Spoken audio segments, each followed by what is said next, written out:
Hello everyone.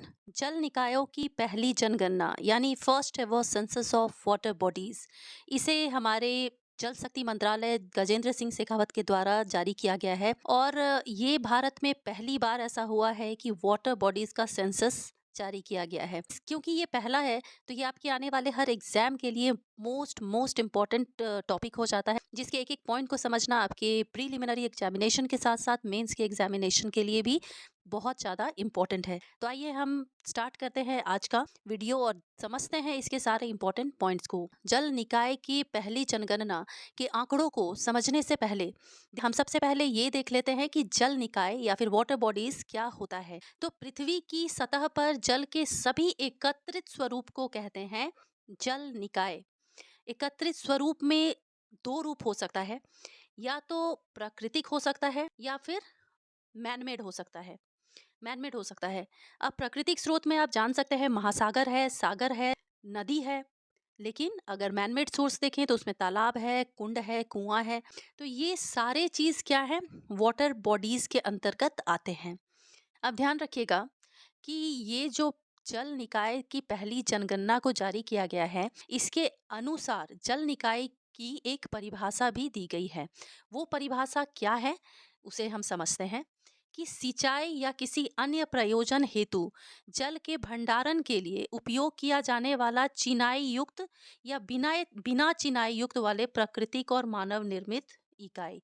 तो यहाँ चिनाई युक्त का मतलब क्या होता है, जो चारों साइड से घिरा हुआ हो, चाहे इस तरह से घिरा हो या इस तरह से घिरा हो या ऐसे घिरा हो, किसी भी रूप में घिरा हुआ जो चीज हो जहाँ हम पानी का भंडारण कर सकते हैं सिंचाई के लिए या किसी अन्य पर्पस के लिए।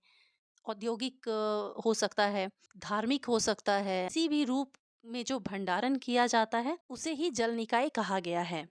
अब हम समझते हैं कि इस वीडियो में हम क्या क्या कवर करने वाले हैं और इस जनगणना की मुख्य बातें क्या हैं। तो इस जनगणना रिपोर्ट में भारत के जलाशयों, झीलों, टैंकों के बारे में एक डेटाबेस तैयार किया गया है। तो देखिए यहाँ समझने वाली बात है, ये आप सारा इमेज में देख सकते हैं, ये सारे जल निकाय हैं।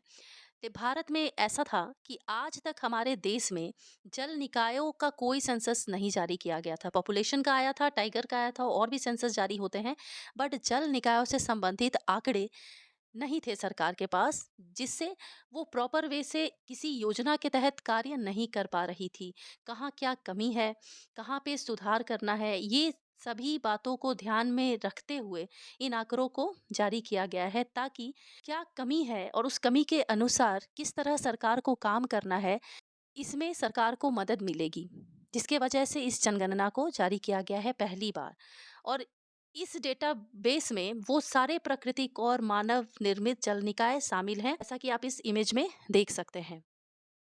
अगला पॉइंट है कि इस जनगणना में ग्रामीण के साथ साथ शहरी, इन दोनों क्षेत्र के जल निकायों का डेटा शामिल किया गया है, ताकि ये समझा जा सके कि ग्रामीण और शहरी क्षेत्र के लोग पानी की कमी से कितना जूझ रहे हैं, या कहाँ कितना यूटिलाइजेशन हो रहा है, कहाँ कितना बर्बादी हो रहा है, इन सारों चीज़ों को सरकार जान सके। अच्छा, ये देखिए, ये मोस्ट इम्पोर्टेंट पॉइंट है। यहाँ से सवाल आने का 99.9% चांस है आपके एग्जाम में। क्यों? क्योंकि ये जो जनगणना है जल निकाय की, इसे पहली बार तो जारी किया गया है, लेकिन उसमें भी अतिक्रमण के आंकड़े को पहली बार शामिल किया गया है। आज तक जल निकायों के अतिक्रमण का आंकड़ा कभी नहीं बनाया गया था। आप सुनते होंगे रोड पर अतिक्रमण कर लिया, किसी भी जमीन पर अतिक्रमण हो गया, लेकिन जल निकायों के अतिक्रमण के बारे में आपने नहीं सुना होगा। तो जल निकाय से संबंधित जो अतिक्रमण है उसके डेटा को भी इस जनगणना में शामिल किया गया है। तो ये पॉइंट आपके लिए इम्पोर्टेंट हो जाता है। इसके आंकड़े हम आगे के पॉइंट्स में समझेंगे। तो अब जब जल की बात हो रही है तो आपका ये समझना भी जरूरी है कि जल भारतीय संविधान के अनुसार किसका विषय होता है।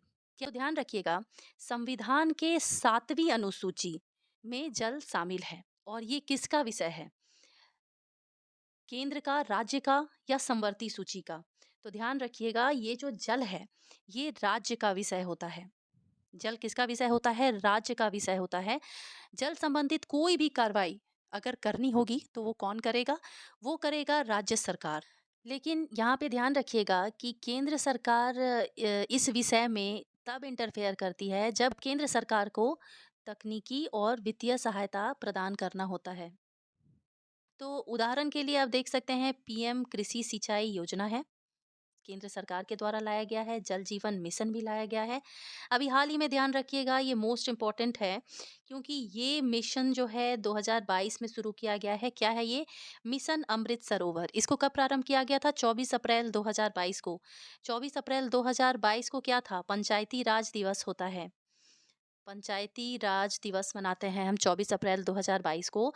तो उसी दिन जारी किया गया ये अमृत सरोवर मिशन। इसके बाद देखिए, ये भी हाल में ही हमारे करंट से रिलेटेड प्रश्न है। कैच द रेन अभियान, इसे भी पीएम मोदी के द्वारा शुरू किया गया है। कैच द रेन अभियान के अंतर्गत जो बारिश का जो पानी होता है उसके संरक्षण से संबंधित है। इन योजनाओं को हम डिटेल में एक अलग वीडियो में समझेंगे। फिलहाल हम इस जनगणना के बारे में सारे पॉइंट्स को डिटेल में समझते हैं। वो सारे पॉइंट्स जो आपके माइंड में कंफ्यूजन क्रिएट करते, उसे मैंने क्लियर कर दिया। अब हम देखते हैं इससे संबंधित सारे महत्वपूर्ण आंकड़ों को। सबसे पहला सवाल हम देखते हैं कि जल निकाय की पहली जनगणना को किसके द्वारा जारी किया गया? तो हमारे जल शक्ति मंत्रालय गजेंद्र सिंह शेखावत के द्वारा इसको जारी किया गया। कब? तो 22 अप्रैल 2023 को जारी किया गया है। दूसरा प्रश्न देखते हैं कि इस जनगणना को किस वर्ष के लिए जारी किया गया है? तो ध्यान रखिएगा, इसे वर्ष 2017-18 के लिए जारी किया गया है।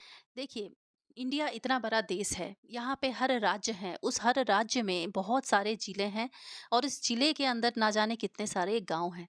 उन सभी के डेटा को कलेक्ट करने में काफ़ी समय लग गया। इसीलिए 2017-18 वर्ष के लिए इसे 2023 में इसे जारी किया गया है। तीसरा सवाल है हमारा, जनगणना के अनुसार देश में कुल कितने जल निकाय हैं? वेरी वेरी इंपॉर्टेंट क्वेश्चन है। तो टोटल है 24,24,540 जल निकाय। इसमें बात करें कि मानव निर्मित कितने हैं जल स्रोत, तो 78% है और प्राकृतिक कितने हैं, तो 22% है। चौथा सवाल देखते हैं, कुल जल निकाय में अगर शहरी क्षेत्र में देखा जाए तो कुल कितना प्रतिशत जल निकाय है? तो शहरी क्षेत्र में 2.9% जल निकाय है। और वहीं पे हम बात करें अगले सवाल में कि ग्रामीण क्षेत्र में जल निकाय का प्रतिशत कितना है? तो ग्रामीण निकाय में केवल 1% जल निकाय है। अगला सवाल है हमारा, सबसे अधिक जल निकायों वाला शीर्ष राज्य कौन सा है? सर्वाधिक जल निकाय है पश्चिम बंगाल में। पश्चिम बंगाल के किस एरिया में? तो दक्षिण के 24 परगना क्षेत्र में। जल निकाय की टोटल संख्या कितनी है वेस्ट बंगाल में? तो 7.47 लाख जल निकाय वेस्ट बंगाल में है, जो कि सर्वाधिक है।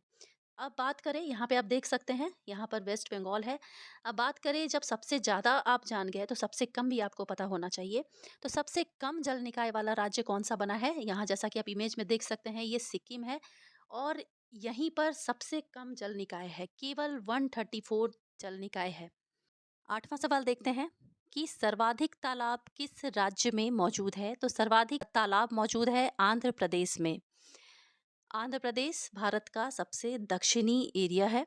सर्वाधिक झीलों वाला राज्य कौन सा है? तो तमिलनाडु है। अब ये जो 10वां क्वेश्चन है, ये मोस्ट मोस्ट इम्पॉर्टेंट क्वेश्चन है आपके एग्जाम के लिए। ये सवाल है कि जल संरक्षण योजनाओं में सबसे अग्रणी राज्य कौन सा है? तो वो है महाराष्ट्र। यानी कि वो महाराष्ट्र ऐसा राज्य है जो जल संरक्षण संबंधित योजनाओं को बनाता भी बहुत ज़्यादा है और उसका क्रियान्वयन भी ज़्यादा करता है। तो इसमें ये सबसे आगे राज्य है महाराष्ट्र। 11वां सवाल है हमारा कि जनगणना में पहली बार किस आंकड़े को शामिल किया गया है? वीडियो के स्टार्टिंग में ही मैंने बताया था कि अतिक्रमण के आंकड़े इस सेंसस में बहुत ज़्यादा इम्पोर्टेंट हैं। तो यहाँ देखते हैं कि कुल अतिक्रमण का प्रतिशत क्या है। तो कुल अतिक्रमण का प्रतिशत है 1.6%, वेरी इंपॉर्टेंट। अब 1.6% अतिक्रमण में शहरी क्षेत्र में जो अतिक्रमण है वो है 4.6% और ग्रामीण क्षेत्र में 95.4%। बात करें कि कुल जल निकाय में सर्वाधिक कौन सा निकाय है, यानी कि तालाब है, कुआं है या कोई अन्य भंडारण का स्रोत है, तो सबसे ज़्यादा ध्यान रखिएगा, सबसे ज़्यादा जल निकाय जो है वो तालाब के रूप में है, जो कि कितना प्रतिशत है? 59.5%। और अब हम वीडियो के अंत में ये देख लेते हैं कि जल निकायों की जनगणना से आखिरकार लाभ क्या होने वाला है। तो लाभ ये होगा कि इस डेटा से भारत के जल संसाधनों के भविष्य का आकलन करने और जल के प्रबंधन की दिशा में मदद मिलेगी। सरकार ये जान सकेगी कि किस एरिया में कितनी भंडारण क्षमता है, किस तरह से उपयोग किया जा रहा है, अतिक्रमण कितना है, भंडारण के भरने की स्थिति क्या है। तो ये सारा डेटाबेस जब सरकार के पास मौजूद होगा, तो वो विभिन्न प्रकार के स्टेप्स उठाएंगी, विभिन्न प्रकार के रेमेडियल स्टेप्स उठाएंगी उसके उसको और भी ज़्यादा बेहतर करने के लिए। तो ये था हमारा जल निकाय की जनगणना से संबंधित वीडियो, जिसमें मैंने सारे पॉइंट्स को क्लियर कर दिया है।